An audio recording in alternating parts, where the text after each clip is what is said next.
economic, especially, and financial interest threatened by the kind of men like Lumumba. So personally, at United Nations, I had the feeling that we are going to face chaos, and it didn't take time before United Nations troops move in. And as you know, United Nations troops were financed mainly by United States of America and Western countries. So we changed from the Belgian colonialism to international colonialism. United Nations troops had come in response to an appeal from Prime Minister Lumumba. Some of them were from newly liberated African states, with the strongest reasons for wanting to see a stable Congo. But the United Nations failed to uphold him. For the UN, this was a humiliating setback. For Lumumba, it was a death sentence. The rebellious army commander Mobutu was able to arrest him. And in scenes of outrageous brutality, the Congo's first prime minister was handed over to foreign-backed rebels fighting for control of the mineral wealth of Katanga province. There he was tortured and, in the end, secretly murdered. For those with hopes of a generally peaceful transfer of power, as the remaining colonial governments continued their withdrawal, the Congo was a disaster. Ignoring all the circumstances which had led to that disaster, the enemies of black Africa used it as evidence that Africans could not be left to govern themselves. A diplomat from Ghana, Mr. Yao Jackson, recalls his own reaction. So certainly the Congo came as a great disappointment, and in a sense as a great defeat for what Nkrumah or the Pan-Africanists would have wished the world to believe. There was no more unity, even among the African countries, not to mention the confusion in Congo itself. But the Pan-African idea was still very much alive. In 1963, in the Ethiopian capital of Addis Ababa, 32 independent countries came together to form the Organization of African Unity. The aims were defined by Tanzanian President Julius Nyerere. This conference has been faced with one task. It is the task of finding a common denominator which will guide us in our determination to rid our continent of the remaining vestiges of colonialism, and in our determination to see an Africa speaking with one single voice. And the OAU did indeed prove valuable, at least in its early years.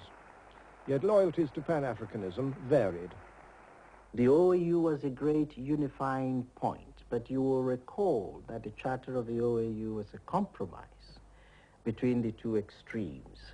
There was, on the other hand, Nkrumah's vision of a unitary continental government, and then you had what later became the Monrovia group of nations, including the French-speaking Nigeria, Liberia, and so on, who wanted a much more moderate approach, and the OAU was a compromise solution. So from that point of view, it was a great disappointment to the Nkrumah's idea of a continental government, of a unitary African continental government. This complex, built for the OAU in Accra, is a reminder of Nkrumah's all-consuming drive for African unity, which was to lead, ironically and even disgracefully, to his downfall. His critics were able, with increasing truth, to accuse him of neglecting or mishandling the affairs of his own country. In 1966, while he was away in the Far East on a mission aimed at helping to make peace for Vietnam, discontented generals rebelled and overthrew his government. He had to live out his last years in a sad exile, where he died in 1972. Yet his place in modern African history was already assured as a certainly controversial but powerful force for liberating change. There were many who thought that once the major colonial powers, particularly Britain and France, had voluntarily surrendered their African empires, smaller ones would be ready to do the same. It was not to be. Stubbornly obtuse to the last, Portugal's dictatorship held on grimly to its African colonies in the face of widening resistance. In Angola and Mozambique, guerrilla armies were increasingly active, while the tiny colony of Guinea-Bissau, a country almost forgotten by the world, was gripped in a desperate struggle. Here, dense forests and mangrove-lined creeks were the chosen field of battle for a small but determined army of guerrillas led by an outstanding African strategist, Amilcar Cabral. We think that all the time there still be colonies in Africa.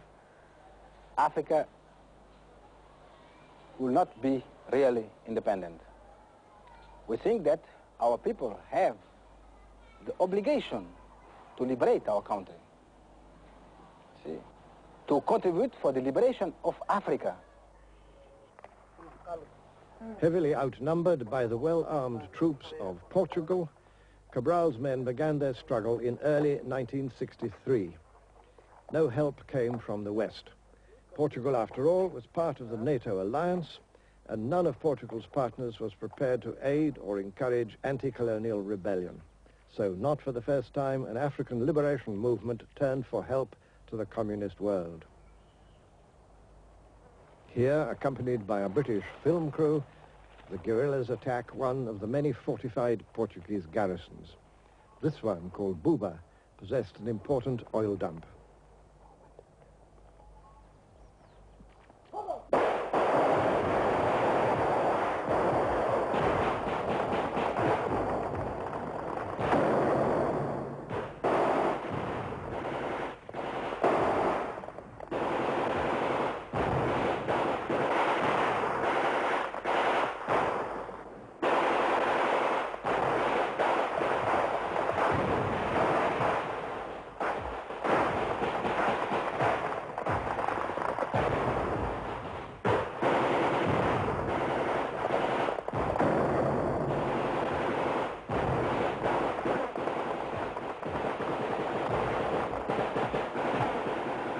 Our army is not a military organization like the other armies you know.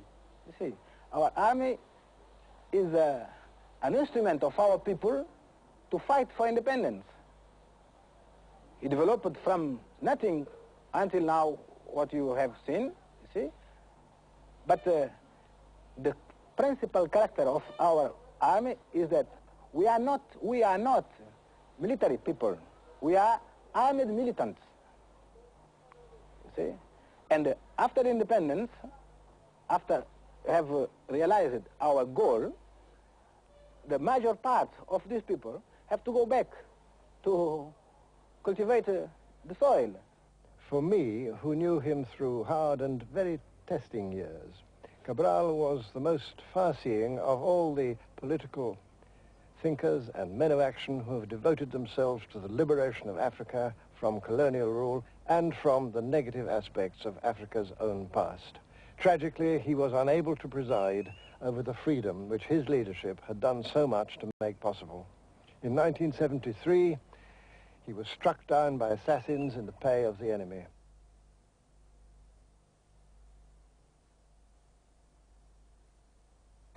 Join Discovery Cruises this spring for an unforgettable Mediterranean cruise. Visit Cyprus, Egypt, Greece, Israel, Italy, Malta. Progress, with thousands of young men and women committed to the struggle. But like other nationalist movements in periods of great tension, Frelimo had to overcome internal divisions in the leadership. It was in 1968 that Frelimo, Mozambique's liberation movement, held a crucially important congress in a liberated zone of the Mozambican province of Niassa, north of where I am now. I was the only European to have been invited and to be present, and for days I listened to the delegates, some 150 of them, as they hammered out their policies. A minority was for trying to negotiate a compromise with the Portuguese. But the majority argued that any compromise would be bound to spell defeat and disaster for the whole movement and its aims. The majority view prevailed. Events had shown that